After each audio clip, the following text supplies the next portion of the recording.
I'd like to exchange an egg. I've made my choice, and I choose me. Attention Beverly Hills 90210 fans. You are now entering a song by song, You're so precious to me. episode by episode, Look, I hate you both. Never talk to me again. count of the making of America's most famous zip May code. the bridges I burn light the way. With producers Charles Rosen and Larry Mullen, and your host, Pete Ferrero. Hey guys, don't go away, man. Just go away. It's now time for the Beverly Hills 90210 show. All right. So I think for everybody, I have to tell you, coming into this week, the way people are so excited to talk about Donna Martin Graduates is unbelievable. People are already asking questions. They're firing them away at this topic. So, and it was really awesome to sort of revisit this as a super fan. Lilly, how about you? Was it awesome? Absolutely it is. Yeah, very cool. And of course, we have our usual suspect, the genius, Charles Rosen. I don't know why I called you that now.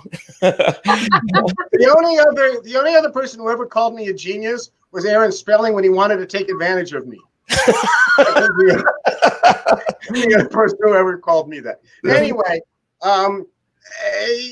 thank you. It's fun to be. We were just talking before and introduced Jessica, but to see these again after all these years, very exciting. So I'm excited to be talking about them too. Yeah, and we're here, and we have Jessica Klein joining us. Jessica, how are you? How's everything been going? Everything's good. We're all stuck at home, but when you get to watch old episodes of 90210 for the first time in 30 years, it gives you something to do. It's cheery. All right, and I think Michael's here. I see him. I see Michael is there. I don't know if he's there or not, but we'll see. Can you hear me?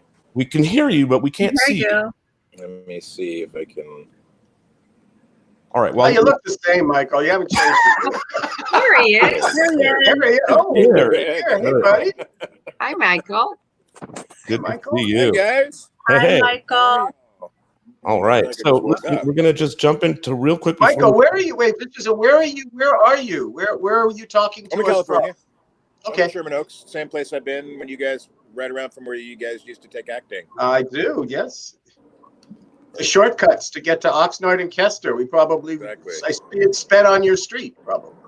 All right. Before we jump into talking all things Donna Martin Graduates, guys, I want to let you see the Beverly Hills 90210 show shop and see some new items that we have. So here's a quick ad for our store.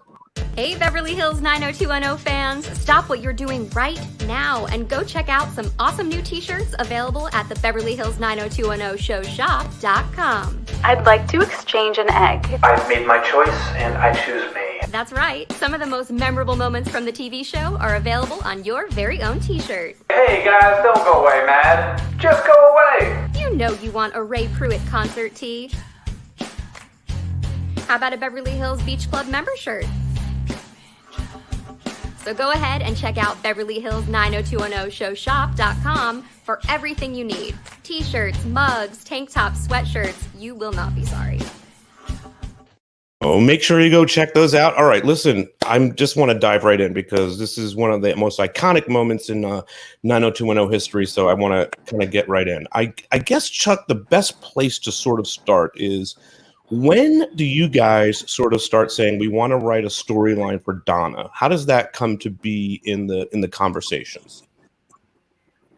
Well, prior to the episode that Jessica and Steve wrote called April is the Cruelest Month, which is most known for the fact that our guest star was Matthew Perry playing tennis and planning to kill his father, a la the way the Menendez brothers did.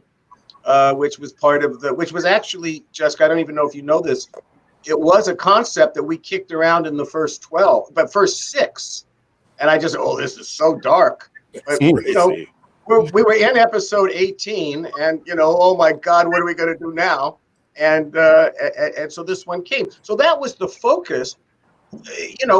Tori as playing Donna, really would just, I could show you notes on cover pages from Mr. Spelling. Can't you give Tori a few lines? But can't Donna say something here? It wasn't that we were being exclusionary. We were also, taught we had a low production apparatus, and we were just, doing what we did. So this was the first episode where we knew we needed a B story, a counter story, and it just seemed right. And so we did the Donna having a learning disability. So of course we'd have a social issue in the middle of in this episode. But that's really was the first time she got any exposure. And although immediately after she would start doing comedy, a lot of comedy for us, this was straight drama, right, Jess? Yep, it was very dramatic. And I haven't seen these episodes since we wrote them. And I was so amazed at what a good job she did. Yeah. She always impressed me. We'd throw stuff at her, and whether it was dramatic or very broad physical comedy, she pulled it off because she was so game and so eager to prove that she could do this. And exactly. It was nice to see her, to see how she began. So what are some of the initial conversations about this storyline? Where are we coming from with this graduation thing? Jess, you were just kind of telling me. Oh, for April, for A Night to Remember and Something in the Air.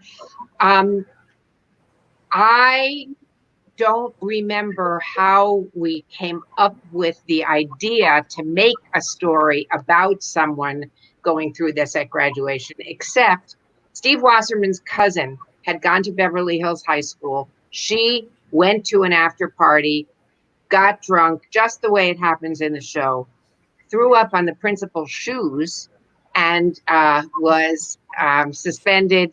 And she had to face the music. She went to everything that happens in the story, except the protest, happened to her. She couldn't graduate. She had to go to summer school, got her diploma in August. But right, that's right. That's where my Berkeley fantasy comes in the second half of this. But there was the first half. But even before, watching these two episodes back to back and seeing you on it, Michael, and everything else, this was the third season. These were becoming the culmination of the third season, because after this was the coda, as it were, and that's what Karen and I were focused on. And at commencement, graduation, that was a big episode for so many reasons. So this was Steve and Jessica. They had the back-to-back. These are the two you're writing. And this came out of the pledge that we kind of made to each other starting in the third season. It just wasn't Luke who walked in the room and said, we got to make the show, we got to take it up a notch. I want to start playing with, quote unquote, the blonde. It was also Steve and Jessica and Karen and I. Darren had left us. Darren was in Melrose. He had gone, and Darren was a substantial creative force in year one, and basically all the way through until he said, "I got my own street." So so this is really the culmination of that resolve to make season 3 the memorable one. So is that what when you say that you guys had a code or whatever, a pact that you guys was that what the vow was, that you guys wanted to meet? I think we vowed to each other that we were going to prove that we could make this show great and greater than it had been, and we were going to show that we could not only keep it on the air without Darren, but make it do better. And it did. It was a great show, and it got better. And I don't remember saying, well, we're going to make season 3 great. It was, we're going to make this next season great. And I think frankly, we said that every year, but it really worked. But we had also finally, the trade-off for, in some ways, maybe it was just coincidence, but I think it wasn't. The trade-off for Darren leaving and doing Melrose was we get to go and have these kids be seniors. Well, I have to make something clear that I didn't understand. I didn't remember until I watched April is the Cruelest Month again. When we joined the show as freelancers and wrote that episode, it was not clear at all what grade they were in. The next year, it was decided, I think, Chuck, you can prove me wrong, but I think it was decided, well, you know what? They're going to have been, I think they were sophomores twice. Right. Yeah, well, no, they're actually juniors twice. Juniors twice. It's so Yeah, but- unclear, but the fact that they're talking all about college in April is the cruelest month, and having taken SATs, it just seemed all wrong. And it was because I don't think we knew what grade they were in. Well, that's right. They were only they were supposed to be sophomores. And maybe it was the third episode. Jason turns to me and says, "Do I look like I'm a sophomore?" And he's chain smoking his Marlboros and like, well, no, so, and, No, Jason, and you Michael never looked like you were a sophomore. That's right. No, Michael, you were there for the first 12, yeah? Michael, you were there for the first 12? Yeah. So nobody thought this was going to go beyond the first 12, if that, right? No, I was working when I first started on the show. We had not done my construction crew had not done the pilot. The pilot was done separately, and almost 100% on location. I don't think anything was built for it. If maybe some signage or something. But when we came in for the first 12 and we were sort of getting ready to wrap up, I was the foreman working for my boss, and we knew, we knew, I mean, this thing wasn't going anywhere. We're going to do 12 and finish up. And he left like 3 episodes early. It's like, hey, finish this up. When you get done, you'll wrap it up and then we'll see you on the other side. And then it premiered before we were, I could get this wrong. I think it premiered before we were done shooting. Oh, yeah. And it was huge. And everyone was like, holy shit. It's like, I mean, you guys probably scrambled, and I don't know if you hired more people, but there was definitely it wasn't like I don't even know if it was a next season or if it was a little break between, or if they continued more of the 12. I don't remember. I just remember there was a sort of moment where it was like, oh, holy crap, this is not only a success, this is huge, and it's going to continue, which everyone was like, whoa, okay. Everybody was surprised. So you made creative decisions. You made choices like, okay, it doesn't really matter. You notice how many times there were different Dylan had so many different actors playing his father until we locked down. Okay, now we really need one. I don't know if Kelly ever got a real father. Maybe she did back, in 8, 9, and 10, but she didn't, when either of us were doing the show. Yeah. So there was a lot of that kind of stuff. Jessica, when does it become that clear to you that, hey, now they're definitely juniors and they're going to be seniors? When does that become a thing where you guys know, okay, now we can figure out what college looks like and all that kind of stuff? At the end of the second season, we knew we were going into senior year the following year. So it was some time, I guess, Chuck, that in season 2, we figured out that the following year they were going to be seniors. Mm-hmm. And then we knew that they were going to graduate. And then there was a question about where they were going to go to college and where they were going to live and all those issues. Right. All of those issues, yeah. And we spent the whole year talking about that.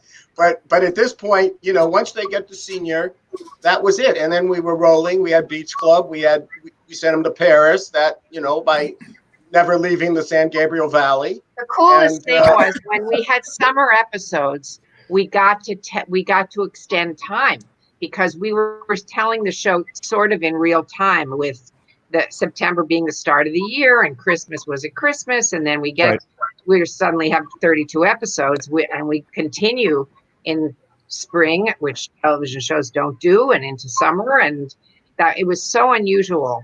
And it was exhausting for us because of double up. We had to write absolutely time, but it was worth it. It was the most exciting thing. And it was the reason that we had to go forward because, Mr. Spelling and the network loved us playing it in real time. And if you're in real time, time has got to keep moving. Right. So we couldn't stay there. So it was, and Aaron reluctantly had to agree. Were getting older. It wasn't like Bart Simpson, who could stay the same age on our network. Right. Well, that's what Sandy Gruschow always used to say. He could see the hair growing in Luke's ear and knew we got to get these kids out of high school. Well, one of the things to talk about too in this is, there's this thing with Brian where Brian is supposedly younger than the rest of the group. So I'm sure that's got to be a conversation of like, shit, how do we get Brian to graduate? I mean, he excels or something and does something I've never heard of, where somebody, just studies a lot and takes a whole, course. Yeah. A very special episode of Fantasy Island. Right. It happened to me in real life. I left high school a year early, so we probably figured, well, you went to Harvard. You went to Harvard. This is David Silver, for God's sakes. David Silver was going to California University. He could pull it off. Oh, yeah. He's the cool DJ. Yeah. Yeah. Well, one of the things I think at one point, at least in my mind, and if it was in my mind, arguably, then Jessica and Steve and I had this conversation about, oh, great, we'll move some to college and we'll keep a high school version too, and we'll build 2 shows at the same time, one around high school, and build a year around Brian Austin, Green. And of course that went completely, that was not going to happen. So he took the double load, and that's how he joined. Now, Chuck, Jennifer asks this question, and I think it's a good question, but we are going to do a whole thing about this. Finally. Just for clarity, though, what is a double up? You mentioned Jessica and Chuck, and was it day or night shooting? If you could just talk loosely about it, what it is, and then we'll do a whole thing about some of the crazy episodes that you had to do at the same time. In order to shoot 32 episodes a year, we had to shoot 2 episodes at the same time. And the issue was not whether we shot them in the daytime or the nighttime. The issue was, of our cast of 8 players or whatever they were, they couldn't all be together. They had to be split. The storylines had to be split. And there were some scenes in each episode where we brought them together, but the rest of the time they had to separate. And it was a real challenge for production to figure out how to board an episode. That means how to shoot what, where, and when. But it was also a challenge for us because we had to write so much so fast. Yeah. 2 were in prep, 2 were being shot, 2 were in post. We did that twice a year. And I think in the third, and maybe in year 5, we did it 3 times, but I'm not sure. I know we did it twice. And for the actors, sometimes I think, sometimes they're like, I don't remember that. Sometimes they're remembering 2 shows at the same time, right? The lines and what's going on for 2 shows, as opposed to just, having the script for 1 and then knowing what that is and knowing everything that sort of happened for that. So it's a challenge for everybody, I would imagine, right? Oh, yeah. Yeah. I don't think it hadn't been, let me put it this way. At the time in the 1990s, nobody else was doing it. Yeah, we were the ones doing that. Maybe Melrose then got on the bandwagon for a while. I'm sure they were doing double ups too. I don't even think. I mean, generally speaking, I don't think shows don't do it. Even it's not a first choice. They certainly do crossboarding where they'll shoot 2 episodes at the same time, because they'll shoot. But it'll have, if it's an 8-day shoot, it'll be 16 days of crossboarding. And because you're in one location, you want to shoot everything out for one location on that day that you're there, whether it's for this episode or the next one. But double ups where you're doing 2 at once. I mean, when I shot Band of Brothers, we had kind of done that, but we were on a staggered thing. We sort of, each episode was 4 weeks. And after 2 weeks of shooting the first episode, we started the second episode. So the second 2 weeks of the first episode were going concurrently with the first 2 weeks of the second episode. That's about the closest I've ever come to that. Wow. But this is a bigger, more separate world. What these guys did, and with JP and Paul Wagner and Jim Wetherill did schedule wise, and Ken, I would have to go back to the writers and say, hey, we got too much stuff. Can we rearrange? And they would go back and restructure stuff. It was kind of exciting because when you get to the end of the season, things become very not similar, but it's just like you're at the end of a long grind. Yeah. And strangely enough, throwing more work on it and making it more complicated actually made it an exciting time to be on the show, like a really exciting time. Right. I agree with everything you said, Michael. But just one thing, we did them in 7 days. I wish I had the luxury of 8 days. Yes. Yeah, that would have been great. And by the way, when if we've shot a lot on our stages back, especially by year 4, 5, we'd be shooting them in 6.5 days. Yeah. When we went a lot of time on our stage. And that was also early on where they were just starting from a production standpoint. When I was acting on other shows, it was a special day when there was a second camera. I think we had 2 cameras almost all the time, if not for 4 of the 6 days. So to also be working on a reduced schedule, a lot of shows now, people don't know, shoot 8, 10, 12 days for a big network show that has a lot of action. Walking Dead, we shoot 8 days and some 7 days still. But we were doing, like Chuck said, 7 days and sometimes even less. And it was heavy page count. They were knocking it out. It was pretty amazing. Was Southland 8 days? Well, 7. I'm curious for you, Michael. When does it become you're working in one area of the show? How do you eventually, in this we're going to talk about, you becoming Tony Miller, and you're taking Brenda to the prom and all this. How did that transition happen for you? Well, I had come on the show, like I said, the construction foreman, and became the construction coordinator. When I became the coordinator, I didn't have any tools. I thought I could do the job, and Jim Wetherill wanted to keep me there. But I had never done the job exclusively, and didn't have the tools. Jim was like, go get the tool package. We'll put them on rental. We'll figure it out. Because like I said, we had gone from, we thought we were going to shut down to, hey, we're doing a whole bunch more and we got to start tomorrow. Wound up buying a bunch of tools, hiring a new crew, not fully new. We had people that we had, but we didn't know we were going to continue. So I had to actually crew up because we had some substantial stuff that we had to build. We actually had to, I don't think in the first 12, we even had a school that set. We would go out to Torrance. We didn't build the school until the next, or the Peach Pit until the next phase, and we had taken over another warehouse space 2 spaces over. I think so. I think that's true with the Peach Pit. We did have the hallway in the school, but not on our first or second episodes. It took a while. You were absolutely right. It took a while, and then it wasn't soundproof. We had a classroom and then an exterior hall, and we would reconfigure it. But it was a while before we had the blaze. Yeah, we had the blaze too. I think that was one up. And then I built one, a little offshoot, Jessica, called Tech, because we wanted to tech were advanced, and it was like art meets technology. And I think we probably filmed in it about 4 times. And Duke Vincent gave me shit about that every year. I'm sure. He would needle me about tech. How's that tech room going? Well, we had, I told production, I'm not here. Jim knew. Jim Wetherill knew that I was slipping out to do auditions and stuff for other shows.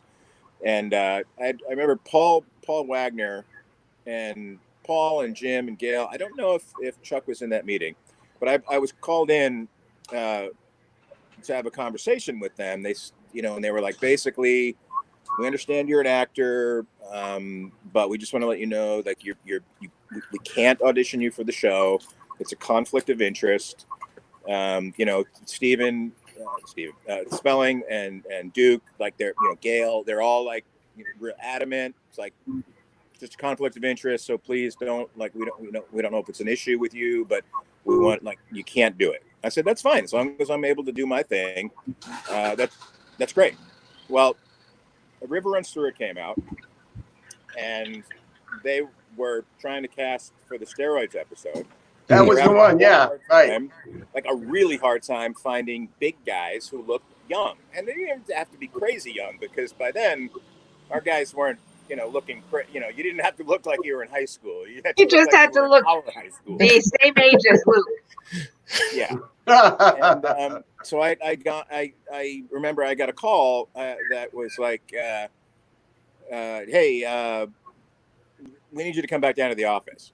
So I go back down, and it's Paul again. They're like, so they want to audition you for the steroids episode because they're having a really hard time.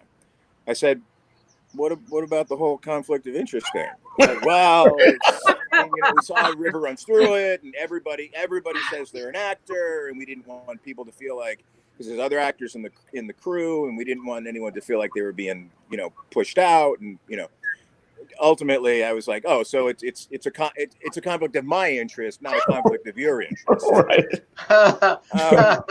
So I went in, I auditioned. I actually got a buddy of mine who I had worked with in Colorado Shakespeare Festival, Jim Peary, another physically big guy, and we had gone in and we both got cast. And the whole time, I got to say, Chuck especially was really aware and caring, and really trying to really put me in the show as much as he could after that. Anytime there was a chance, it was sort of like, guy number one, whatever, blah, blah, blah, little throwaway thing. If it wasn't a story that was, really featured Tony or his relationship, but it was just somebody in passing, he's like, well, let's have Mike do it, Yeah. And I really always appreciated that. So there were days where I was down there and I, down in Torrance, and I'd do something in the hallway, hey guys, whatever, or shut up, punk, and walk by, and then I would stay and load up the scenery into the truck to get it back for the end of the day. You put them to use. So, you had them two things.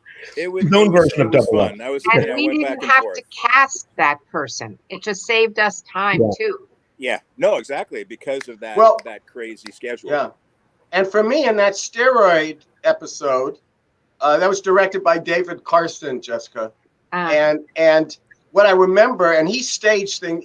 He was a really terrific director. There were some things that went on, I guess, with him and other people. I had nothing to do with any of that. I really liked working with him. He did a couple of episodes for us, but this was the first one. And I remember that we had to build. Well, you built it, dude. We had to build the gym on an inside gym on our soundstage. Yeah. And they're the guys in the gym, and the one who's the featured actor, and this thing.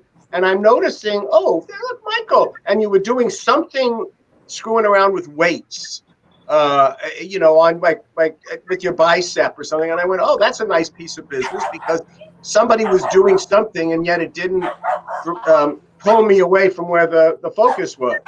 So, your training as an actor was there from the first, yo, how you doing, dude? We could see that. There you are, right? We got you. There he is. That handsome bastard. Well, seeing that you're sitting here, I and that you had that picture, I just want to ask Jessica this. They look so good together that if we could have convinced him to come to California University, we could have put them together, and he could have walked around like, just been basically Brenda's bitch, Louis, it was wonderful to see you together. Dancing was particularly nice. The whole thing was very nice. It really was. Chemistry was terrific. She was lovely. And it made me think, though, it was a good thing that we didn't need you to take Donna to any dance, because anytime there was a boy who had to play opposite Tori, Stephanie was much more careful. Well, all I know is I had a great. I always actually got along with Shannon, even when I was doing only construction. She would come in and hang out with us. When we were in. At one point, we were all sharing space. The construction department and the office was in the same space as where we were shooting, where they did makeup next door. It was all in one of these warehouse spaces. There was a lot of it. And she was great. Yeah, honestly, she was great. Well, and you've heard, this is more for the people who are listening with us right now. You've heard how all the actors have said, oh, well, we got really close because there was nowhere to go, and we hung out there, and they served us lunch, and that's what and they bonded. Well, as Michael just said, the distance between the cast and the crew was negligible. Yeah. And the crew, we were, especially in the first two seasons, we were non-union operation. Crew was younger. So, there was really a tight bond between the actors and the crew. And we did fun stuff. Like we would go to, shoot at the Hilton for 3 days, but everybody got a room there. And it was literally like we didn't know that. I didn't know that. You don't need to know that. It was like a frat house. Exactly. It was awesome. That was Paul's thing. The writers, on the other hand, did not get to spend a lot of time on this set at all because we had too much work to do. And I learned early, it took me a while to figure this out, that any time that I went to the set, I'd see a scene and think, they're doing this wrong. This is a terrible mistake. We have to fix something. And then I learned, no, we don't. Whatever you think this mistake is irrelevant. If it really is a mistake, it'll get fixed in post, and you have to leave now. And I left a lot when I. Yeah. You know what got me off? You know what got me off the set? Almost after that, I went, "Oh, okay, I'm not coming anymore." Hardly and you may have been in this one as an actor, Michael, because this was the one about the football game, that the home and away that got canceled. That then there was going to be it was a black-white thing. With Chip the dance. Johannessen's first Shaw High at School. the dance. Yeah. And Jack Shaw High Bender. School episode. Excuse me. Shaw High School. Right. Shaw High School. That's right. And Jack Bender was the director. And I'm on the I set. think Terrence Howard was in that. Excuse me. Was Terrence Howard in that? The guy who played Jordan Bonner. You mean? I don't know. No, Terrence Howard, black actor. We should look it up. I'll tell you in a I minute. feel like Terrence was Google in an that. episode. Let's get on the Google. Yeah. If only there were a device. Okay. Well, our minions will be looking at it. Yeah. But, the thing is that when we did that football episode, and I walked on the set, an actor who remained nameless came to me and started telling me what that director was making them do, and they could do it better. And Bender walked over to me and said, "You got to go because you're undermining. I'm trying to get them to do something different, and you're undermining my vision." And Jack, by the way, went on to shoot the pilot of Lost. So very cool. Give that man his vision, So I left, and didn't really go on there too much. And there was sometimes there were certain actors that just for my life that were much more friendly than others. And if they were working, I tend to walk on the set. And if they weren't there, I tend to get in my car and drive around the city. That's all I did, really, producing the show. I just stayed in my car and drove places. The actor was Michael Anthony Rollins. Got it. Michael Rollins. Yep. That's the guy. Yeah. Well, Michael, how did they say to you that the Tony Miller is going to take Brenda? How did you find out about that to the prom? They just read the script. I mean, I just That's a great. Yeah, I mean, Chuck sometimes would walk by and go, "We got something coming." Well, I don't want to say anything because it might change. And then he'd be like, "Got something? Did you see the next script?" A lot of times it would be that. Did you see the next script? Yeah. That's how I found out. Because once we got into season 3 and we had more high school, there was Ditch Day, there was this, there was the commencement, there was, I think he got a prize for being most athletic. Yep. But this was the one that really, Tony Miller became the character. Totally. Before he was the guy number one, as you said, but he was the character, really, right, Jess? Yes. One thing I was the entire sports department of West Beverly Hills. That's right. You were the job. Yeah. I noticed something when the episode is called A Night to Remember, and there are all kinds of signs that say A Night to Remember. And I remember in the production meeting or earlier, Tom Victor calling up and saying, "What's the theme of this prom?" And those questions were so awful to hear because it's like, we don't care what the theme is, make it up. And It was like, no, that's your job to make it up, not the crew. They're going to make signs that you have to decide how they read. And it was a lesson, another lesson in writing and producing a television show, that there are things that have to come out of the writer's imagination that you don't always expect. Yeah, absolutely. Chuck, what was it about Michael that you were like, let's do some more with him? You loved working with him, I guess, yeah? Well, yeah, and also, I'm sitting here. If you weren't sitting here, I'd probably say the same thing, Michael. Probably. I had never met anybody like Michael Cudlitz. I was Beverly Hills to Berkeley to graduate school to Hollywood, and I meet this young guy, and he's engaging and he's smart. You had started your family by then, right? Too, Michael, by then, or yes. Yeah. So I've been with was, Rachel for 34 years, so yeah. I don't know if I was married early on. No, I got married during the show. Is that it? Yeah. So, it was just a different thing. So I really respected, that and had no idea really, I think I've said on this, one of the other podcasts that Aaron Spelling and I, one thing we're in violent agreement about, as he would say, is that we both really believed in nepotism. And so, if you were a friend, and I don't just mean my wife Karen or Tori, I just mean if you were a friend, if you came to the school, and Steve and Jess were the same way, they got their actor friends on the show, and by this point, Michael was the friend. We knew him. He was on the cast. He delivered, anytime. So it was always felt good, and I think that by the time we left West Beverly High and went to California University, that's when you got off the grid, right? Yeah, and then you went on to do all your other great shows. I had finished building the exterior courtyard, interior courtyard that we built over in the red brick building. Mm-hmm. And when I'd finished that, I was at the tail end of that, and I got an offer to go to do a pilot for NBC called Against the Grain.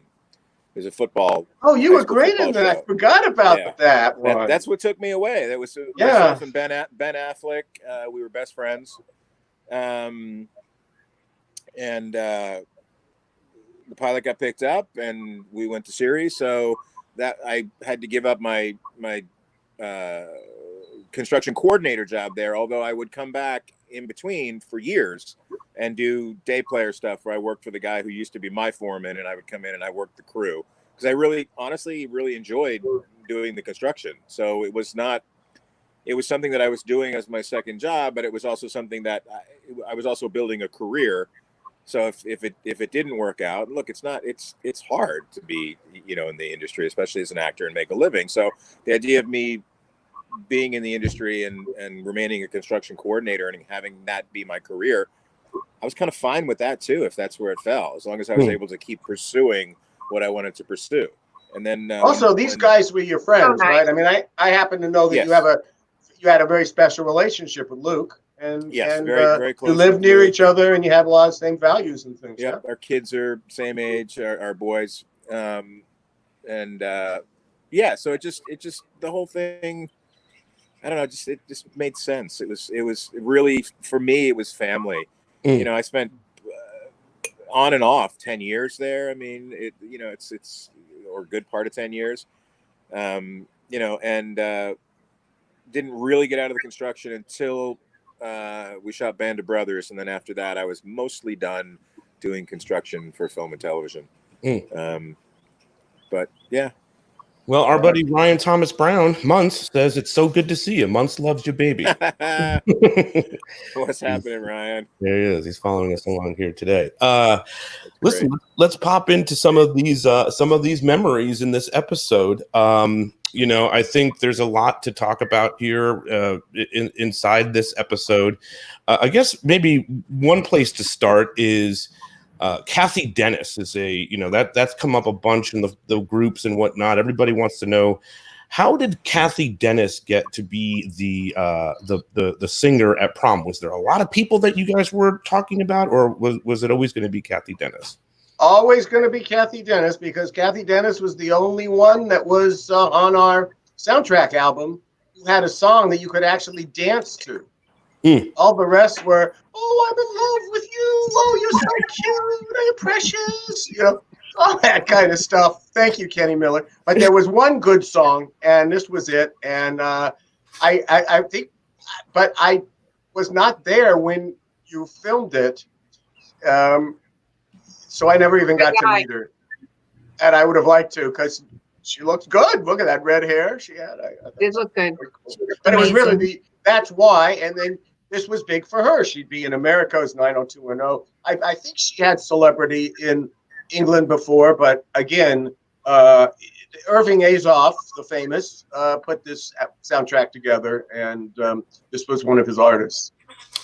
And the juniors we see in this episode, you kind of alluded to this. Were the juniors something that you thought you might play with in the future? Yes. Not in the future.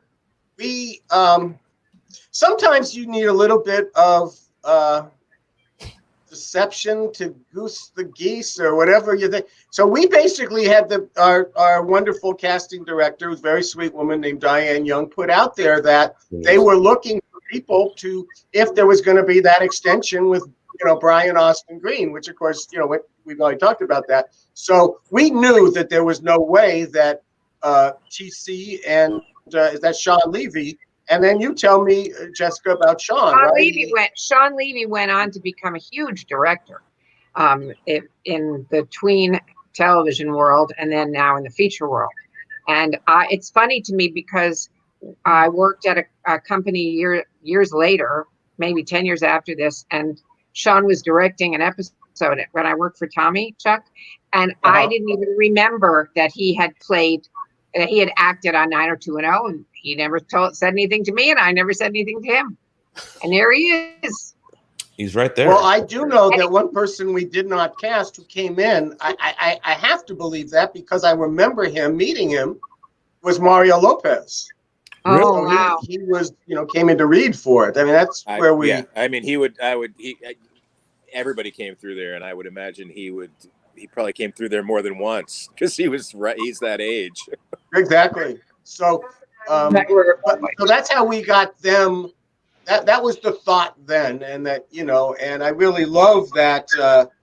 It just, Steve and Jessica, we did a lot of scripts together, and particularly in the high school years, and so. When there's lines like that, she says, like, you're the sad epitaph and, and that you have no spirit. And this is the end of it. I mean, TC just put her down. And it's that hard boiled dialogue sometimes that, these people watched a lot of movies, to me, I thought the same thing. And it was funny watching this too, because I heard that her character's name was Toby. And Sean's character's name was Howard, and Toby and Howard were Steve Wasserman's best friends in high school. And when Toby, the real Toby, is a Facebook friend of mine now, and I texted her today. I and said, we named a character after you. And she said, I know you even named a character after my father, who was a doctor. And it was like unbelievable to me. And I, because I don't remember any of this. When Cindy Walsh opens up her high school yearbook, it was called the Oculus, which is what Steve Wasserman's high school yearbook had been called. There are little Easter eggs in there from our own lives that surprise me when I see them, because I don't remember them happening at the time. Those are fascinating. Well, I love those. I actually like these lines so much, I actually typed them up. This is what Toby said. In a sick way, what's happening to Donna Martin is an epitaph to the dead spirit of the entire class of 93, over and out. Damn. But that's from the next one I get. Yeah. What about Gil Myers? I'm sure Lily's going to be happy that we're asking about Gil Myers. I love Gil Myers. We did too. Yeah. And I've alluded to the fact, and the way the show ran, we would cast the show, and everybody be very happy. And then Spelling had a representative always with us, who was out of his office. We all liked him, named Tony Shepard. And Tony would take the list back to Mr. Spelling. And, 95% of the time, he said fine. He did not say fine when we cast Mark Kiley to play Monsieur Rick in the summer episodes prior to it. He wanted a more different look, and so Dean Cain got the part. And we, particularly Karen, my wife Karen wrote the Paris, all the trips to France, those 3 episodes, and she really liked them. You know, she had a crush on him, let's face it. And like you, Lily. And so we found a place where to put him in the school, and he was just great at that. And was a nice guy too, right, Michael? You knew Yeah, it's great. He's fantastic. An actor. I was surprised in terms of storytelling, seeing this episode, that it was Gil who suggests Brandon or hints to Brandon that they should have a protest in the world. And then Brandon's, he says, you could be a leader. But now looking back at that, it's not something I think that we might do again as we look at our leads. I mean, you want your hero to generate the story. And I'll respect. She just the point. I'll be counterpoint. Those who remember old 60 Minutes, that by all they do is plant suggestions. Jim does the same. So right. Mark Kiley says, "Look, there was a time people did this," and he goes to, and then Brandon goes to talk to his dad. And one of the things that I think I've alluded to on the show is that one of the things I really happy that I brought to it right from the start was that Jim and Cindy protested the war. Duke loved that, but I thought there had never been a character like that. We've never seen that in our generation of adults. You just hadn't. And so by having that, it was he goes to Jim, and Jim too says he did it, but he isn't encouraging it. But right. the thing is that the at one point Brandon says, "Look, this is the most apathetic class in '93, and we're the most apathetic school." And this wasn't the episode that we made the reference to it, but I know I used it once and probably twice. The world when we're making the show is going. The Berlin Wall falls. Young people were making a difference in a young generation, and our generation was going to Fred Siegel's. So, how do we make a reference to that? We reference Fred Siegel so many times that you'd think that they were paying that. And you know what Steve and I had in common there, and they treated us like, we're the writers of 90210. Oh, we have the whole story. What would you like? They like this over there. Yeah, I mean, interesting. And also, I wanted to ask you about Dylan. There's some stuff with Dylan and Gil where Dylan's talking about becoming a writer and all this kind of stuff. Is that something, when you're starting to think about like career trajectories in the future seasons, is that something that you guys are thinking about? Like maybe Dylan will be a writer and all that kind of stuff? Well, the writer. Well, remember, he ends up in a couple of seasons later writing the screenplay. Sure. With Charlie. But at that point, I think it was just to keep the college thing a little open and not make it so cut and dry. So the references to Berkeley, California University didn't appeal to him quite as much, but Berkeley, it's out of town. Yeah. It's got its own culture. And then it Chuck allowed Rosen for that. went there. And I went to college there. Yes, I did. And there was it allowed that great line that you guys wrote that I'll find it. I should have typed it. When he says I'll practice, it's practice. I practice and I'm learning how to demonstrate. I learned how to do that. So I really like that. But it just made him a little different. And who knows? Again, if the twists and turns had gone, maybe that's where he would have ridden his motorcycle when he rode off. Who knows? Yeah. It's just, but it presented something different from the crowd. That was what was important to me and seeing it here. Yeah.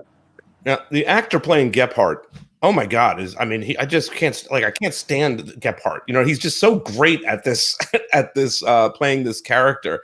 Tell me about Gephardt and. Well, because this part I had really forgotten about, and seeing Gephardt and seeing that political side, reactionary political side of Felice Martin. Wow. This was the era of 3 strikes and you're out. This was the era of you get no compassion for whatever situation you're in. You didn't pull yourself up by the bootstrap. It's your fault, and deal with it. A very I know we got a real hard ass now, and I know people don't like me to talk about that, and I won't. But the fact of the matter is it was that that's what came out to me. It was, I'm going to you. My ambition is going to be built on your misery. And Pete Wilson was our governor at the time, and they passed a very that got thrown out by the courts, really restrictive to immigration. And California has never been a purple state since. At least California as a state found its heart. But we had an element. I'm a native here, so I really remember the Alameda County sheriffs and George Putnam on Channel 11, and there was a whole thing about very it comes out of anti-communism, and that's what that intolerant strain. That's what that's about. Yeah, I mean, he's phenomenal. I don't know who the actor is, but he was just so great in this. Now, I mean, Lori says this, and I'm about to ask about this. Felice was a pain in the ass. And, I think that's an understatement. But the Felice Martin character is just so wonderfully written, and so there's so much depth to her character, and that kept coming back, through the seasons. Talk to me about Felice and writing for Felice, as particularly in this episode. I thought that the most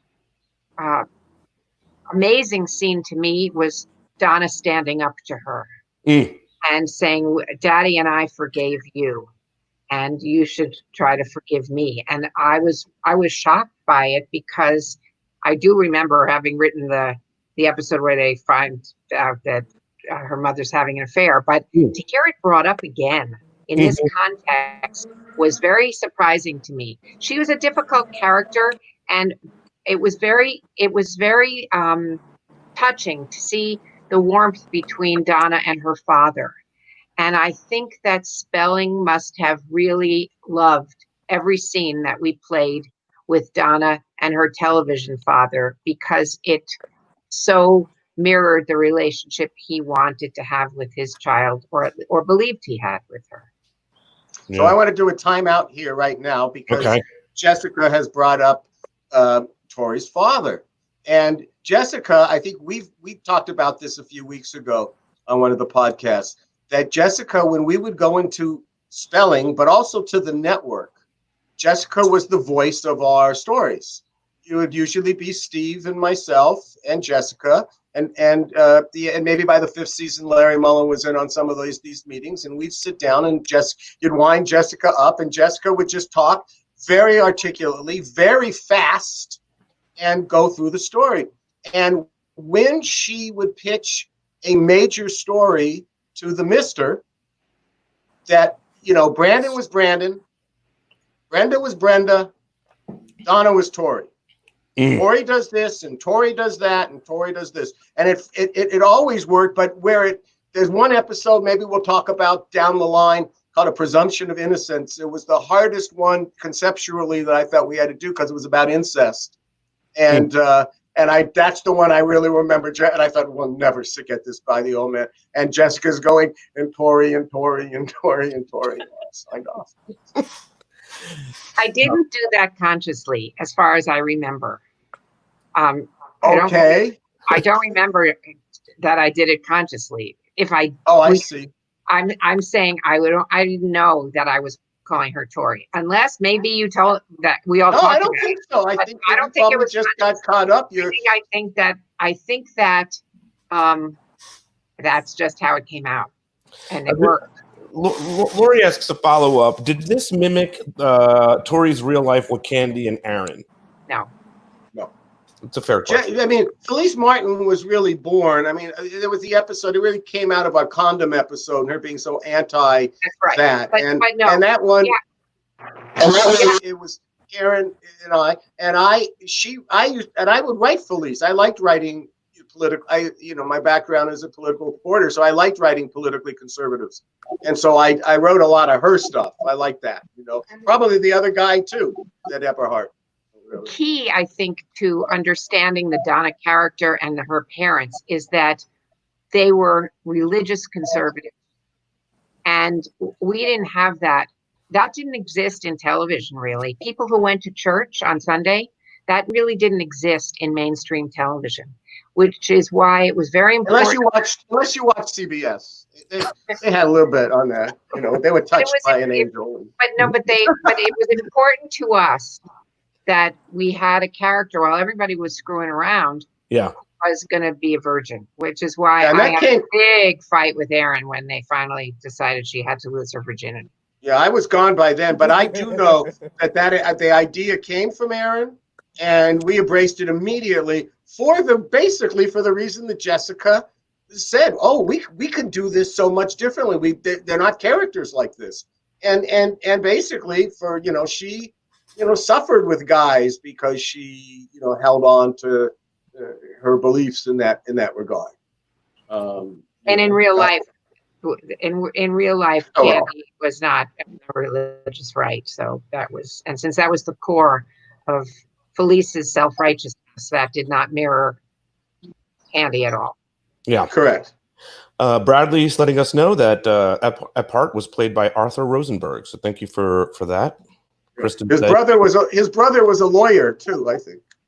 Kristen said she loved Felice. It was nice to have a more conservative parent like mine. It did not exist on TV at the time. So there you go. Okay, let's see. Now, Mel Silver. Everybody's going to Mel's, and Mel pops the champagne. Right? He is the culprit of all things. But I think, I was talking about this, before we came on, Jessica, when I went to prom too, somebody poured a little something, an adult. So it's a very relatable scenario. That's because you're ethnic. Yeah. And so was Miles Silver. And the note, he has a line in the show that says, "In my family, when we celebrate, we give, everybody has a glass of wine." Right. That's a Jewish line. Yeah. And that, I think, affected his character's choice and why he didn't think he was doing anything wrong with those children. Yeah. Well, my father, too. My father was a very prominent pediatrician here in Los Angeles.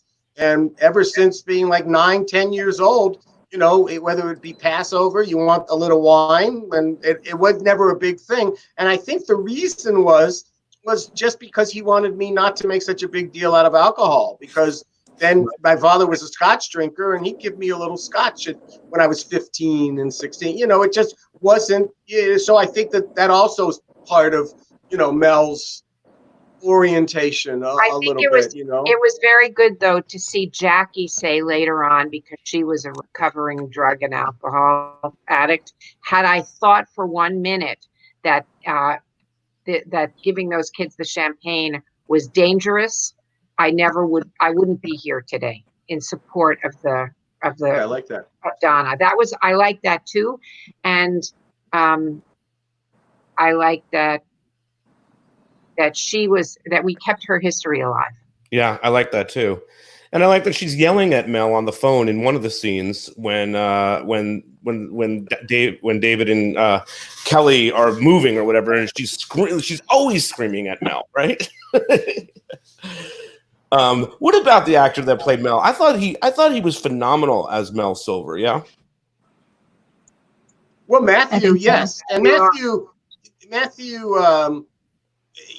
Matthew had been a star, a lead of a series at this point, I think, on Fox, and he had done things. So for him, it was like Michael was talking about. Sometimes you get to be the front runner, and sometimes you're on the side, panel. And so, like all the adults who pretty much did the series, they all wanted more for their characters. And so when they would come in, not so much, I wouldn't hear from them when they weren't in a script, but when they were in a script, they always wanted to do more. And Matthew was that. Matthew really loved the character, loved to act, and wanted that. Naeem says, Steve is the troublemaker. He brought the bottle in the limo and gave a glass to Donna. What do you guys think? I noticed that too. Yeah. I noticed that too. Yeah. And I noticed how fast she drank it. Yeah. And that was fiction. But it was also, from the very beginning of the story, in real life and in our telling of it, she hadn't eaten all day.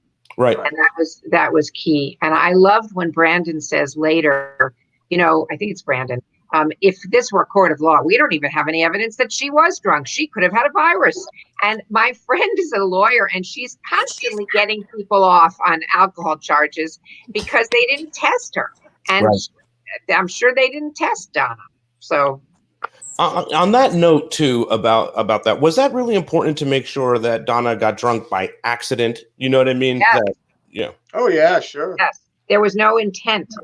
And she wasn't aware of what was happening. She was a good girl who did something wrong. That was the key to her defense. Yeah. Right. It wouldn't have worked with any of our other cast members.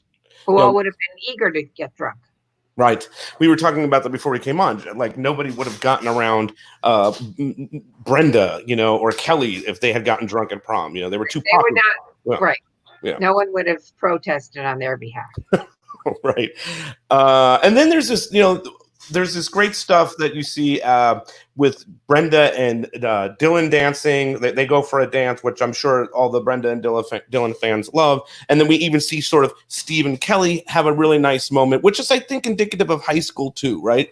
I think everybody always has those moments that they remember. Those moments are important, but in terms of a show and its history, there are certain episodes where there are beats you have to hit to satisfy yourselves and your audience. And a dance like this is really important to hit those beats. It's hard to write a party or a dance because you're in one location and you're moving around and getting all those things to happen in a graceful way. It's hard to shoot them, but when it works so well.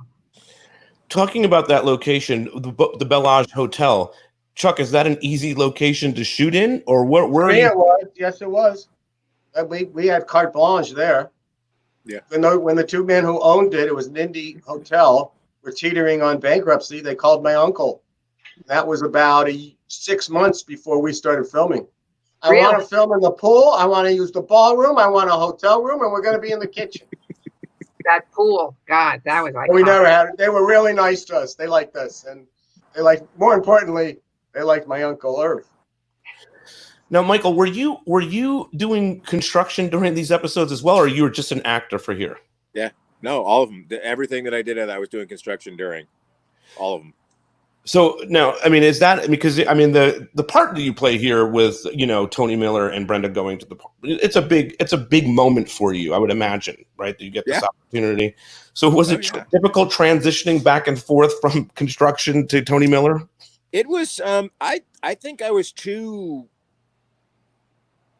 naive at the time to realize how big it was. Because the show was huge. I mean, people talk about incidences and and the folklore and all this stuff, and and it's about getting taken out and laundry baskets and all these things, and it's like we lived that for years. Mm-hmm. And it wasn't like one-offs. It was like we would show up at a location and there'd be 150 people, 150 kids waiting on the other side of a chain link fence, trying to get closer to Jason and Ian and Luke and the ladies. I mean, it was huge. But for me, it was weird just dealing with the crew, because these are the same crew members that I'm with the grips. We're sharing information. I'm telling them what I need. Bill Baker's telling me what he needs and this and that, and making things happen. And then all of a sudden I'm showing up and I'm in clean clothes and I'm going to act. So initially it was, everybody was incredibly supportive, but I think that initially everyone was sort of like, oh, okay, well now we're doing this, and I think it was until, we sort of finished the first day, and then it was sort of like, oh, is this something you do? Is this what you, because I kept really quiet about what I did, because the show was so great to me. And I mean that in letting me go. If Jim Weatherall, our deal was, as long as you take care of everything that needs to be done here, you can slip out and do your other interviews and auditions. And as long as home is taken care of, you can go pursue your dream. Oh, nice. That's a hell of a permission slip, and even looking back at it now, that is not even close to normal. not even close. Well, So- many things we didn't do. We're not close to normal. That's Yes. for sure. Yes, but Um, given that opportunity by people on the screen, it's something that absolutely helped in the launching of my career. Absolutely. Yeah. Well, a lot of it had also we were non-union at the time.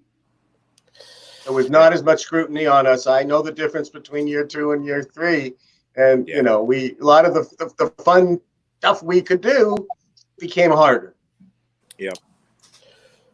For Tony Miller, question for Tony Miller. How great did Brenda look taking her to the prom, right? I mean, and Tammy Bender says, "Put away your gun, Miller." Classic. It was great. Again, she was lovely to me, and she knew that even she had been doing this for a while, by now, and I hadn't, and she knew I hadn't, and she was very supportive, and I got nothing but great stories and admiration for her. And I watched her. I mean, I would watch her get into it with the director, and and it's interesting because it is true. You see, and if I offend people, too fucking bad. A woman gets upset about something and she's called a bitch, and a man gets upset about something and he's called strong. As much as she could be a bitch, she was one of the strongest, talented actresses I'd ever seen work. And I would see her argue points about scenes and fight for things that were really, really important for her character and things that she felt were important. And I would see it, and then I would just see her like turn it on, and I was just like in awe. And especially now, having myself being so fortunate and done so much work on my own now, and I see what that is at such a young age. Mm-hmm. I mean, it's and she had her conflicts with people, but what, in my opinion, what an incredibly underrated talent.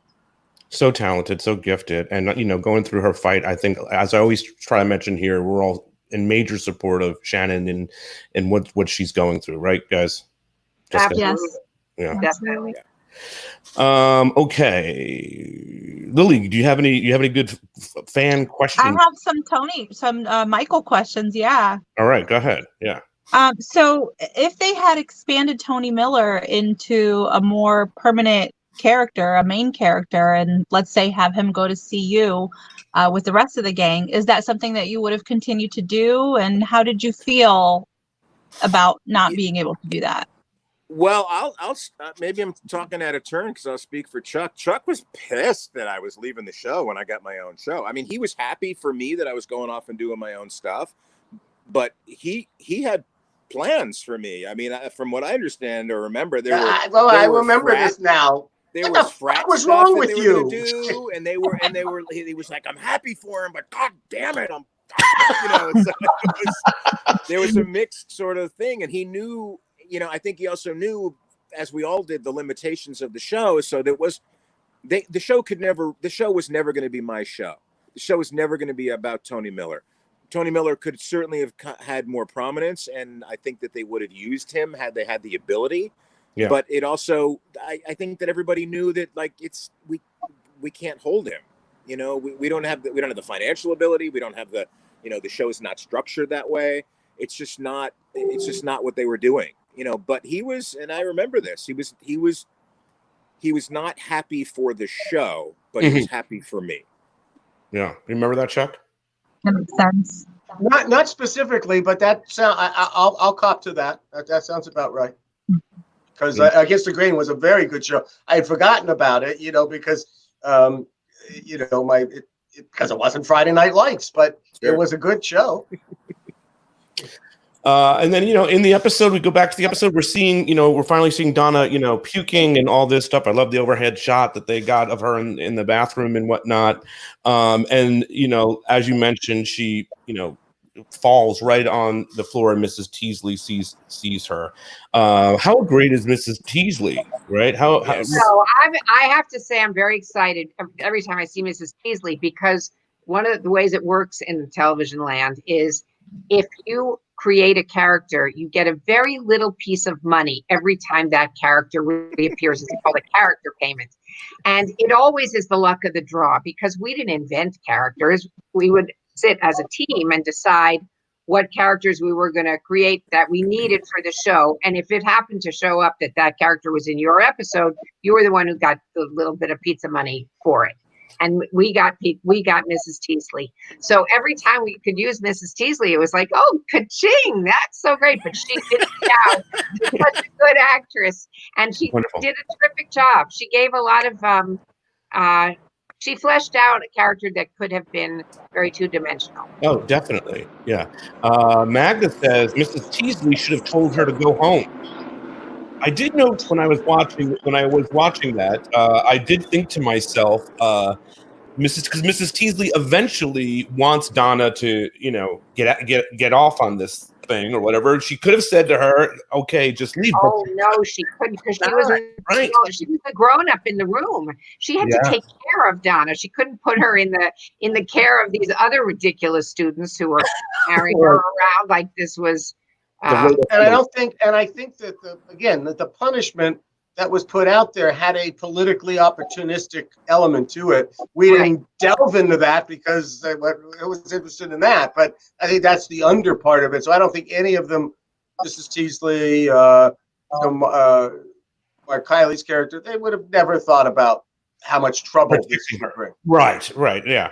And she was obviously the scapegoat in this incident. Now, in the real life situation, Jessica, that you mentioned earlier, was the person also the scapegoat?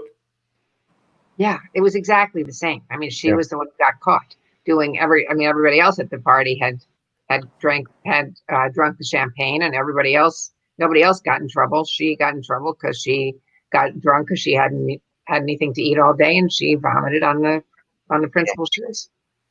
How did Aaron feel about having? It's a good question. Go ahead, Lily. Go ahead. How did Aaron feel about having Tori's character be the one who got drunk at the prom? Was there any hesitation or pushback from him when it was presented to him? I don't remember any pushback. She was starring in the show. Exact opposite. Yeah, she got to have two big episodes. Yeah. Be happy about that. I just was going to tell Michael that I happen to know who the president of who the principal of Beverly High was in those years. And so she vomited on the shoes of the football coach who had become the principal. And he wasn't the head coach. He was the lineman coach. Oh. And so, that's just the football world. That was also, and again, it was the time, you're tough, you're rough. Guys treated one way. If it would have been a guy and a football player, forget about it. They would look the other way. Right. Yep. And then there's this other storyline sort of happening where Brian or David is, it appears that him and Donna are going to go for this. You know what I mean? She says to get the hotel room and whatnot, and then this all turns backwards for him. It's not happening. That was the David and Donna stuff is always so wonderful, but he's such a great support for Donna. He doesn't worry about, he's not going, and Steve even says to him, "No nookie for you," which I thought was a great, a classic. Minimizes everything. Yeah, always. He's always great, Steve. Isn't Steve always great to sort of add a little levity in a moment when it's, yes. Oh, absolutely. I was part of his charm. Yeah, absolutely. Another great line I worked, don't be Spiro Agnew. I thought that was another good one. Yeah. So Brandon and Audria, though, we see them going up to the room and both seem kind of open to, not letting the room go to waste. How come we didn't have them move forward with what they were going to do? Well, because you wanted Jessica and Steve to write a line at the top of the next episode, which says, "If I don't do something that I'm going to regret soon, I'm going to scream." Yeah, so that's why. And it was such a great thing because we could take it all the way to the edge. We could and leave hanging what had happened until the next episode when she feels awkward because she started it. and he stopped it, and it embarrassed her. And I thought that was a good scene. Yeah. Yes. I also love Nat in this. I know it's a very brief little thing with Nat and Gina Delmonico. Oh, yeah. The girl that he was supposed to go to prom, and then Brandon says, "Don't be." Oh, He pulled the Delmonico. Yeah. Mhm. We love Joey Tata personally, and anytime we could use him, we did. Yeah. And I think it was the following year, Chuck, that he first got his front credit. Is that correct? Was it the following year, or was when fifth year? It was in college years. Yeah. Well, whatever. You were still there, Right. It must have been the 5th year. and it was something that we had to fight for on his behalf, because he didn't get paid. He only got paid very little money, and he only was paid for the episodes that he was in. And it was a struggle for him financially in those days. And we were always happy to see him, and he always delivered, and we were glad to give him work. Yeah. Only 2 actors came in to read for that part that really got back, and one was Joey, who came from Duke, and the other was the actor Frank Gorshin. Really? Him? Yes. And he walked in, Boys are. and he walked in and like he was doing us a favor. So it was a pleasure to have Joey there, and I know Joey always appreciated it, even though, yeah, the spelling company, like all the production companies, right? Like, maybe not Band of Brothers, but certainly, or even a big hit like that you're in now with the Walking Dead. But most of them are always looking how to save a quarter here and $3 even the there. big ones. Everybody is, and even everybody. Yeah. Chuck, you talked about the music choice the earlier Saturday. We talked a little bit about that song.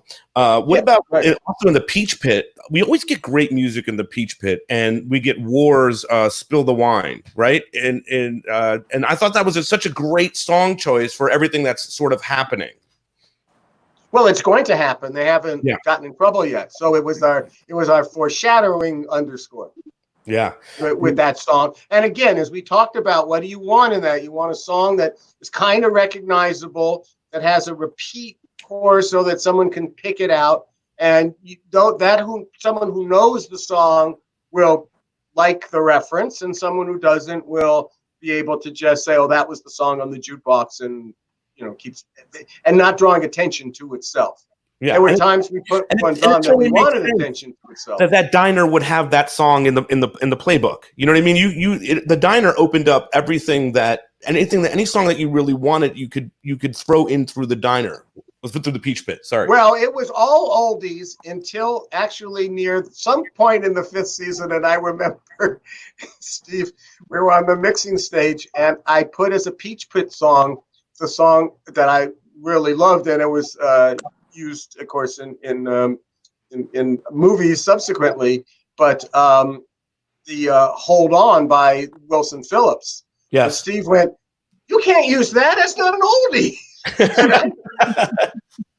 Matt liked the song. What can I tell you? Lily, what else you got? I have a Brenda and Dylan question. So during the prom, we see them having their little moment where they're having a dance and they tell each other that they're almost over each other.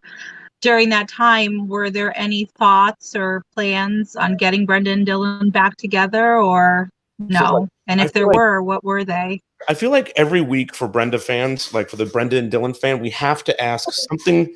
They didn't even have to be in the episode, but we have to sort of ask a Brenda Dylan question. So here it is. Where are they going to get back together? I defer to Jess. He was a big Brenda fan. I don't remember. I mean, seriously, I don't remember. I think we always held it out.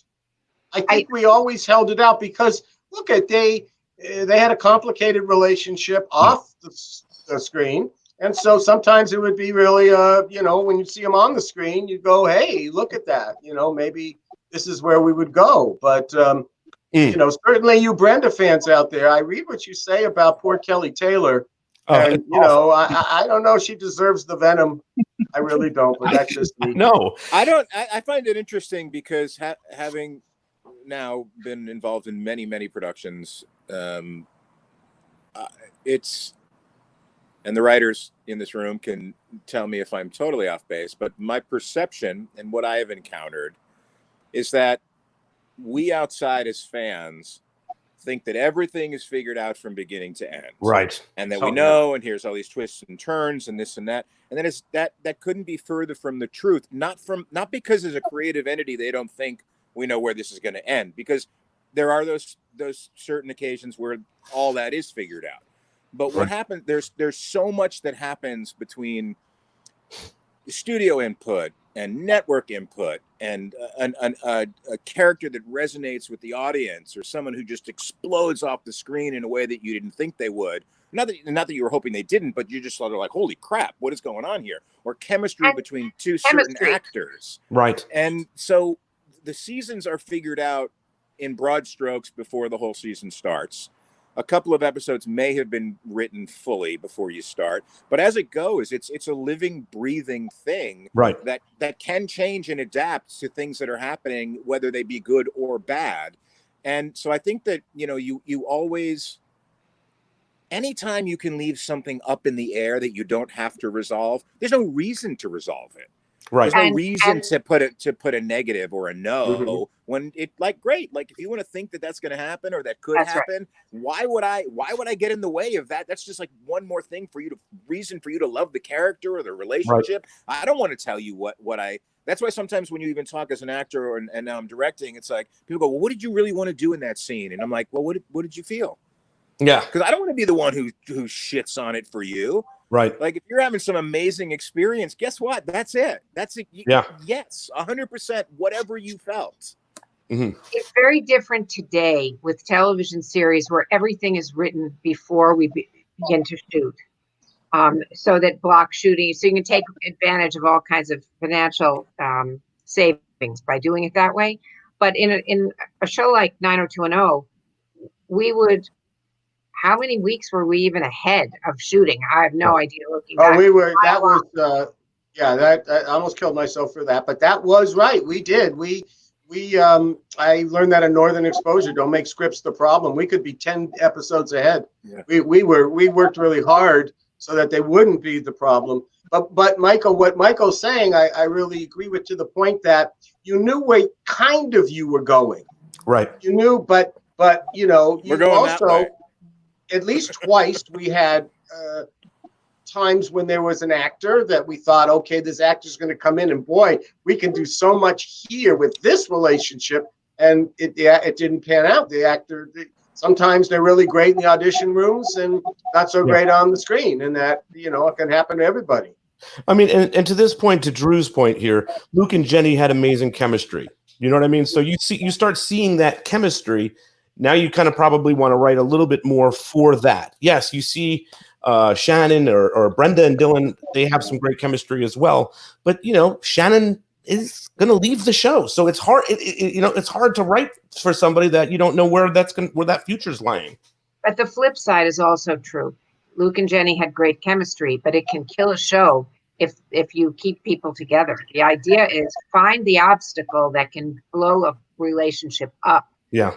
And that so that you can keep the heat alive and you can have longing glances from across a room. And that's one of the challenges of television serial drama. Yeah. How do you make it, how do you keep these relationships alive and not make it feel incestuous so that somebody's sleeping with everybody in the cast? Right. Jennifer says she agrees, Chuck. She loves Kelly and she doesn't deserve the backlash. As a producer, it must be amazing. After 27 years, this love triangle is still at the forefront. Amazing and surrealistic. Great. Larry Mullen says, well said, Jess. So there you go. Yeah. Thanks, Larry. Hi. Hello, Larry. Yeah. Hi, Larry. You'll be here Friday, won't you? Right. Yes, Larry. Shabbat. You're doing this on Shabbat, Larry, but that's okay. Yeah, Larry and us and Lilly and I are going to be doing Snowbound from season 6. So, and we're going to do a little Nancy's Choice as well. So we're going to be fun. Yeah, it's going to be fun. Okay, Lilly, do you have some more? You have some more here. I do. So back in the beginning of the prom episode, we see the first school board meeting, and Superintendent Epphart talks about a dress code that is going to be imposed on the juniors.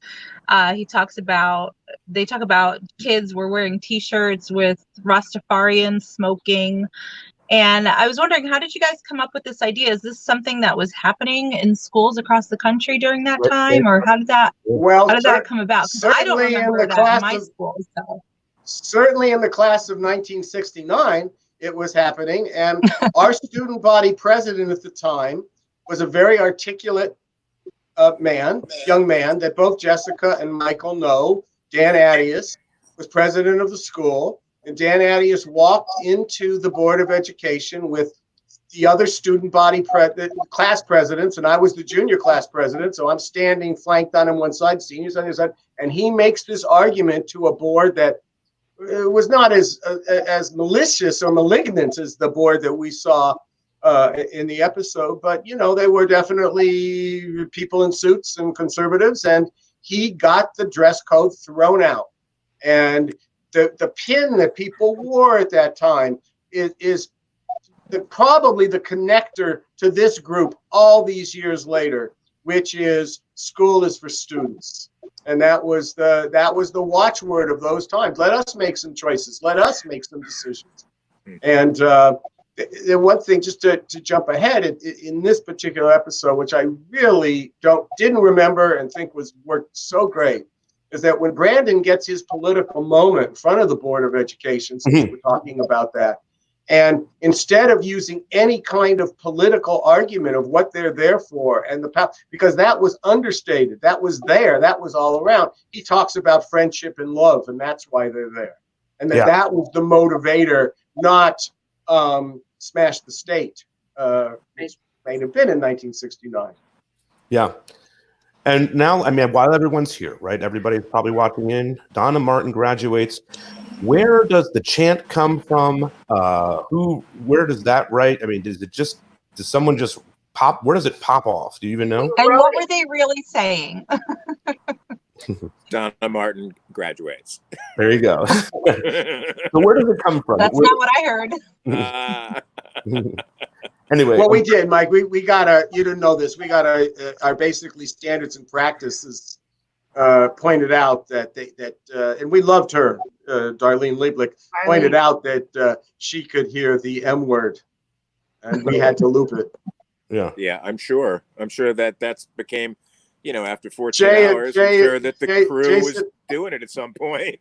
Yeah, Jason and Ian had a great time leading the chant. Yeah. I think. Someone asked about that, but anyway, nobody thought the chant would become so huge that it would become one of the iconic phrases. Oh, of course not. In fact, one thing I wanted to share, and Jessica, I don't even know if this got ever back to you. We finished the mix. The mix was really a fun time. It was my favorite part of doing the show, and I'd be sitting next to her husband and a few other people, Ken Miller, a few other people would always be there. And we finished it. We had our mixing crew, 3 guys, and there were other times people started to come who were in the administration of the company Todd AO because they want to see 90210, and they'd come in, they'd sit in the back row. We didn't even know they were there and doing this. And we walked out of that, and people went, well, that wasn't my favorite episode. No, I didn't like that.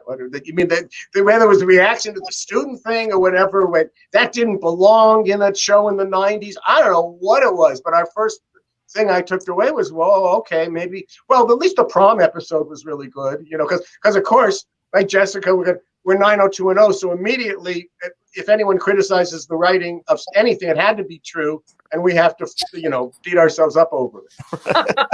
Must have been awful. Yeah, right. But at least the kissing worked.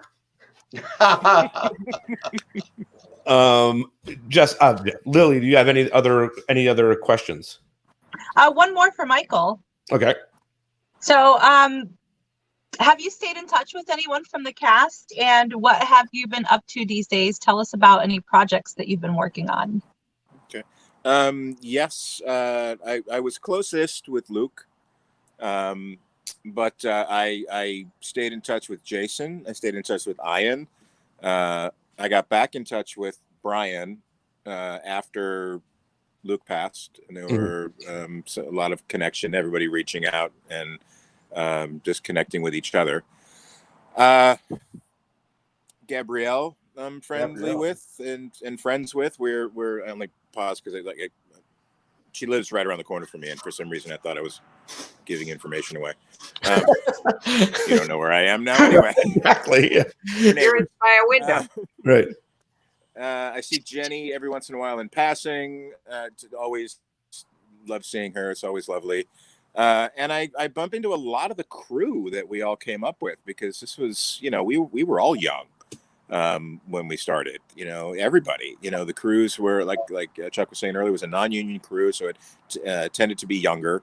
Everybody was sort of breaking into the business. So I see people that I haven't seen in years when I walk on set, or people that I see every 3 or 4 years. Crew members.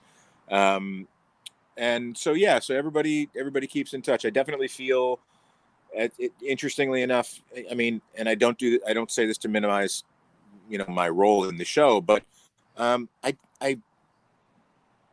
I wasn't in that many episodes. I didn't have a huge emotional impact on the show, but the show is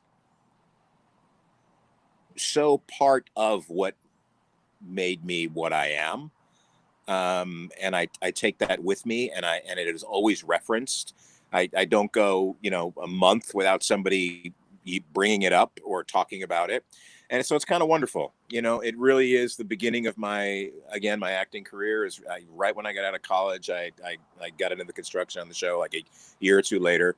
And it really was my first, real working relationship in a crew. And I was a construction coordinator. So I was in some ways I was producing. I was in charge of literally millions of dollars of Aaron Spelling's money a year. And I was this punk kid, pretty much at a And he was very good at it. And he was very good at it. You and Paul were really good. I loved it. Yeah, I loved it. And I loved everybody there. And, and I moved into that and started acting full time. Again, I've been very, very fortunate. I've produced a couple things now. I'm still acting, and I started directing a year and a half ago, almost 2 years now. I just, it's been kind of a wonderful ride. Yeah. I don't know. Now, you mentioned I'm a lot of luckiest the guy actors. in the world. Miranda says real quick. that. Hold on a second, Lily. Miranda says, Michael, I love that you were a part of 90210, both in the show and behind the scenes, making sure it looked realistic. Hats off for you doing both. So I thought that was a nice comment. I wanted to put in there. I'm sorry, Lily. Very sweet. No, that's okay. I was just going to ask, you mentioned earlier that several of the crew members were also actors. Were any of those crew members people that we might have seen on TV, or? I don't know. The stand-ins, that's a very common job for an actor, is to be, a stand-in is someone who will stand in for the actor who has the speaking role, and so they can light and do those things. A lot of the stand-ins are actually pursuing acting on almost all the shows that you go on. There were a couple of crew members who in the camera crew who were, and I don't think that they wound up, really pursuing that. It's hard. Again, I was so fortunate in them allowing me. I sort of think back on it when I talk about it sometimes. It was a really sort of ridiculous situation. It's like, okay, here's a full-time job, a really well-paying full-time job. As long as you take care of what you can do, go and do what you want. That just doesn't happen. And it happened there for me, and I don't know. Yeah, it's weird. Danielle says, we love you, Michael. There you go. And I love you too, whoever said that. We're so realistic. So there you go. Well, realistic is the key. You bring so much to every character that you play, and you make us believe you, which that's the best thing you can say about an actor. Well, I think one of the most amazing things is that Michael and those in the construction and the art department at the time made everybody believe that stairway in the Walsh house went somewhere, that any of those doors opened. Notice we never really had a great shot coming down from the spiral staircase, because that wasn't it. Yeah. And that was the one that was. If Tom Fichter had his way, he would have cut a hole in the roof and made it go somewhere. I know that. I sure do. And the other thing about the original one, I don't know if you remember this, Michael. We had so little money in the beginning to make the Oh, show. That when we made the Walsh Kitchen, and Michelle Minch was the name of the art director, production designer. I remember And Michelle. she came out of the propaganda group, and I said to her, "Look, we're not going to have any time to shoot." And I've never produced a show before, but I said, we're not going to have much time. We got to do it this way. So I don't care if the walls pull out or not. I'll just pull out one, because that's where our camera will go to shoot those things. And there was a uniformity to it. And we never went over budget. We never went into beyond our extended overtime ever, because at the end we just say, this is your shot, you got it, move. This is your shot, you got it, move. That was what was most important in the beginning, was to show that we were a professional company and we could actually do these things on time. And then we spent the next 5 years going back and cutting out all these ports and making things so they could remove. Exactly. So we could shoot all around the kitchen. Yeah. Well, remember that you see the difference in the Peach Pit between the original Peach Pit, which was an afterthought on a one of the sound stages, to a real serious set that Paul and you, I guess, Michael, you built during season 2 while the Beverly Hills Beach Club was going on. You guys were building that afterwards, right? Yep. Jessica, when you look back on these couple of episodes, you just had the opportunity to rewatch them. I don't know if you said this yet, but what do you think of them now? And both of you guys. I thought they were wonderful. That's what is surprising me so much in looking back at these shows, because I have so much distance that I certainly don't remember having written each word. And I'm able to look at them not as a fan or a showrunner or a writer on the show, just see them as a piece of television. And I'm amazed at how entertaining they are. They look great. They hold up very, very well. I'm amazed by the telephones and how big they are. Right. But the fact that somebody is always having to say, "Can I use your phone?" And it's like, but other than that, I'm amazed. Yeah, very. I think they're even better. I don't even know why, but they're better now. The more you watch them, I don't know how that is possible. Chuck, what do you think about it when you look Oh, back? certainly the episodes we've been seeing since we started these podcasts, every one of them I really just responded to. And like Jessica, it was more than I would remember being there. I have to interrupt. Go ahead. In watching for this podcast, Chuck said we were going to talk about April is the Cruelest Month. And I watched for the first time ever that episode. And there's a moment in it where Brandon gives Dylan baseball tickets, Dodgers tickets. And he says, and I watched it 3 times because I couldn't believe it. He says, "Here, Luke." No. Instead of Dylan. He says, "Here, Luke." And and I put on the subtitles and it says, "Here, look," except he doesn't say, "Here, look." He says, "Here, Luke." And it went through and it sounds enough like "Here, look" that it wasn't a flub and it just exists. But take a look at it. That was one of the surprises. That's awesome. Every fan is now about. And as much as I liked it, and what I really liked about these last 2 that we saw at this time is that, unlike April and unlike most of the other episodes, here's where 2 where I couldn't find the boom in the shot. There's always booms. Oh. We were not good at that, right? Followed by a boom shadow. Yeah. Oh my God. I don't know how they show up and we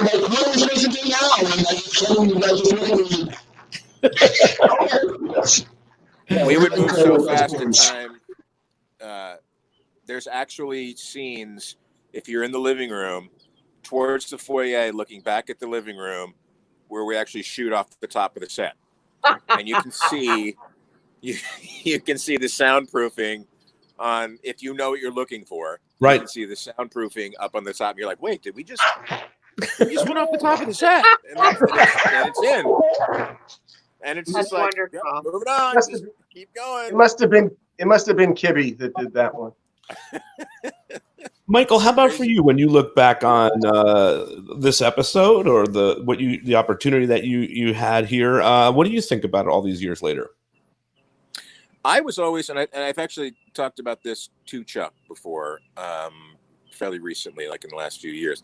I was always really proud of what Chuck and his team of writers that he had brought in, what they were attempting to do, which was make the show incredibly relevant and not just a soap opera.